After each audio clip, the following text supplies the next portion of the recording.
പെട്ടെന്നാണ് കാശിയുടെ ഫോൺ അടിച്ചത്. കാശി ഫോൺ എടുക്കാൻ പോയ തക്കത്തിൽ പാറു മുറിയിൽ നിന്നും രക്ഷപ്പെട്ടു. കാശി അവളുടെ പോക്ക് കണ്ട് ചിരിച്ചുകൊണ്ട് ഫോൺ എടുത്തു. എന്താടാ, ഒരു പെണ്ണ് കെട്ടിയപ്പോഴേക്കും കള്ളുകുടിയൊക്കെ നിർത്തിയോ? സഞ്ജയ് കളിയാക്കി പറഞ്ഞു. കാശി അതുവരെ ഉണ്ടായ സംഭവങ്ങൾ എല്ലാം അവനോട് പറഞ്ഞു. Sanjay phone speaker മോഡിലായിരുന്നിട്ടത്.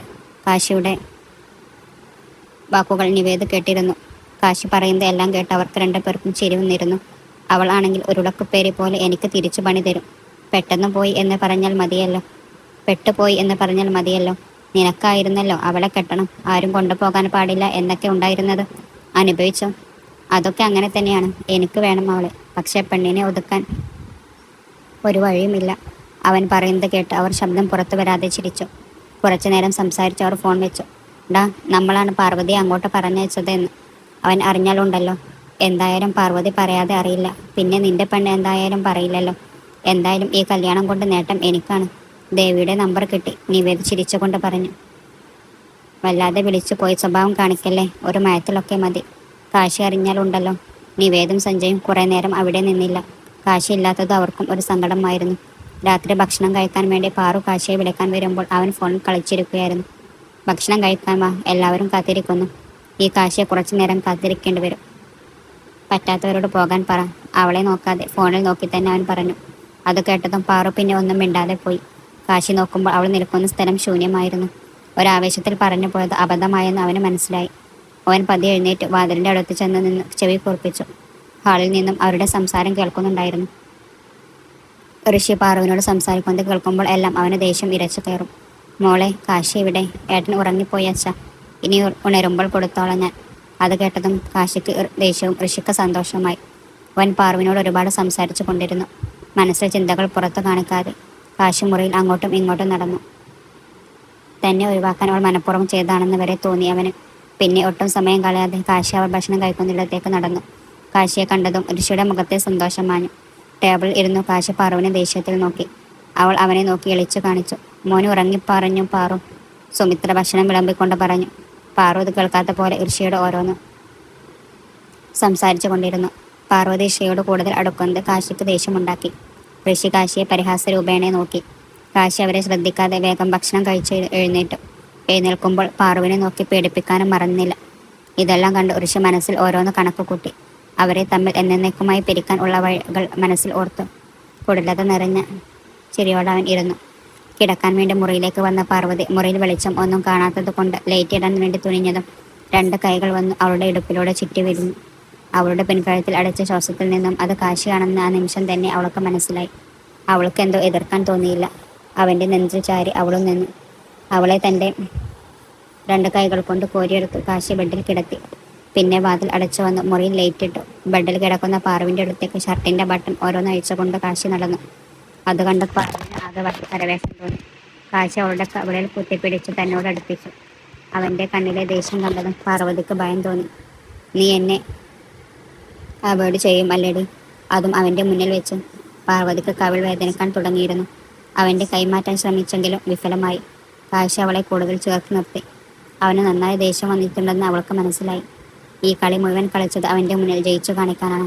പക്ഷെ നീയും അവനും കൂടി വീണ്ടും എന്നെ തോൽപ്പിക്കാനാണ് ഉദ്ദേശമെങ്കിൽ രണ്ടിനെയും കൊന്നുകളയും ഞാൻ. ഏട്ടാ, എൻ്റെ മനസ്സിത്രയായിട്ട് മനസ്സിലായില്ലേ? ഇത്രയും വർഷം കാത്തിരുന്നത് പോലും. കൂടി ആർക്കു വേണ്ടി കാത്തിരുന്നു? അവനു വേണ്ടി. ഇപ്പോൾ അവൻ വന്നു. ഞാൻ എന്നെ തടസ്സമായിരുന്നെങ്കിൽ നിങ്ങൾ ഒന്നായേനെ. കാശിയുടെ വാക്കുകൾ കേട്ട് ദേഷ്യം സഹിക്കാതെ പാറു അവൻ്റെ കൈകൾ തട്ടിത്തെറിപ്പിച്ചു.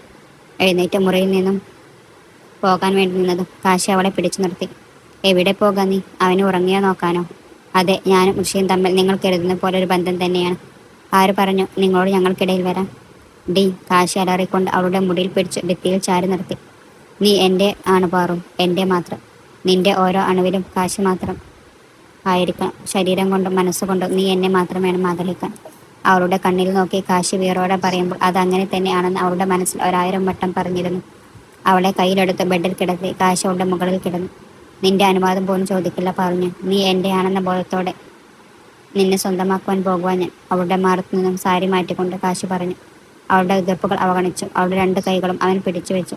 കുറച്ച് താഴ്ന്ന് അവളുടെ വയറിൽ അവൻ അമർത്തി ചുംബിച്ചു. അവളുടെ ഉള്ളിലൂടെ ഒരു മിന്നൽ പോയതുപോലെ തോന്നി. അവൻ കൂടുതൽ ആവശ്യത്തോടെ അവളുടെ കഴുത്തിൽ ഉമ്മകൾ കൊണ്ട് മൂടി. അവളുടെ സിരകളിലെയും ചൂട് പിടിക്കുന്നത് അവൾ അറിഞ്ഞു. അവൻ്റെ താടി രോമങ്ങൾ അവളുടെ കഴുത്തിൽ എല്ലാം ഇക്കിളി കൂട്ടി. അവളുടെ ചുണ്ടുകളിലെ ചുംബനം അവസാനിക്കുമ്പോൾ രക്തം പൊടിഞ്ഞു. അവൻ കൂടുതൽ ആവേശത്തോടെ അവളിൽ പടർന്നു കയറി. ചെറിയൊരു നോവോടെ അവളെ അവൻ സ്വന്തമാക്കി. അവളുടെ കണ്ണിൽ നിന്നും അടർന്നു വീണ കണ്ണുനീർ തുള്ളികൾ ചുണ്ടുകൾ കൊണ്ട് ഒപ്പിയെടുത്തുകൊണ്ട് കാശി അവളിൽ നിന്നും വേർപെട്ടു. പാർവതി കരഞ്ഞുകൊണ്ട് ഡ്രസ്സെല്ലാം വാരിച്ചിട്ടി. അവളുടെ തേങ്ങൽ അവനിലും ഒരു നോവുണ്ടാക്കി. താൻ എന്താണ് ചെയ്തെന്ന ബോധം വന്നപ്പോൾ കാശിക്ക് അവനോട് തന്നെ ദേഷ്യം തോന്നി. ഒരാവേശത്തിന് ചെയ്തു പോയത് വലിയൊരു തെറ്റായിരുന്നു. അവളുടെ അനുവാദം പോലും ചോദിക്കാതെ കാശി എഴുന്നേറ്റ് ഡ്രസ്സിട്ട് മുറിയിൽ നിന്നും പുറത്തു പോയി. അവൻ പോകുന്നു നോക്കി പാറുനിറ കണ്ണുകളോടെ ഇരുന്നു. എൻ്റെ എല്ലാം ഏട്ടനുള്ളത് തന്നെയാണ്. എൻ്റെ മനസ്സിനും ശരീരത്തിനും ഒരു അവകാശമേ ഉള്ളൂ കാശിനാഥ്. എന്നിട്ടും എന്നെ അവിശ്വസിച്ചു. എന്താ എന്നെ മനസ്സിലാക്കാത്തത്? പാർവതി മനസ്സിൽ എരിവിട്ടുകൊണ്ട് തേങ്ങി. അവൾ പതിയെ എഴുന്നേറ്റ് താഴെ ഇറങ്ങിക്കിടന്നു. കാശി ഉമ്മറത്ത് വന്ന് സിഗരറ്റ് എടുത്തു വലിച്ചു. അവനാകെ ദേഷ്യം തോന്നി അവനോട് തന്നെ. ഛേ, വേണ്ടായിരുന്നു. അവളുടെ മുഖത്തെങ്ങനെ നോക്കും? അവളുടെ സംസാരം കേട്ടാൽ രണ്ടു കൊടുക്കാൻ തോന്നും. എന്നാലും വേണ്ടായിരുന്നു മനസ്സിൽ പറഞ്ഞുകൊണ്ട് കാശി സിഗരറ്റ് പുക ഊതിവിട്ടുകൊണ്ടിരുന്നു. അപ്പോഴാണ് തനിക്കു നേരെ നടന്നു വരുന്ന ഋഷിയെ കണ്ടത്. അവനെ കണ്ടതും ദേഷ്യം ഒന്നുകൂടെ കൂടി. എന്താടാ, അവൾ പുറത്താക്കിയോ? കാശി ഒന്നും മിണ്ടാതെ സിഗരറ്റ് വലിച്ചു കൊണ്ടിരുന്നു. ഋഷി ചുണ്ടിൽ ചെറിയ പുഞ്ചിരിയോടെ അവനെ തന്നെ നോക്കി. ഒരു ദിവസം അവൾ നിന്നെ മനസ്സിൽ നിന്നും പുറത്താക്കും, നോക്കിക്കോ. അവിടെ ഈ ഈർഷ്യ കയറും. കാത്തിരുന്നു നീ. പോടാ കാശി, പണ്ട് നീ തന്നത് എല്ലാം എൻ്റെ മനസ്സിലുണ്ട്. പകരം വീട്ടും ഞാൻ. അതിനാദ്യം നീ എൻ്റെ കൂടുതൽ ആഗ്രഹിച്ച് നിന്റെ പെണ്ണിനെ സ്വന്തമാക്കി തന്നെയാവും. കാശി ഋഷിയുടെ കോളറിൽ പിടിച്ചു. ഋഷി ഒന്ന് പേടിച്ചു പോയെങ്കിലും വീറോടെ തന്നെ നിന്നു.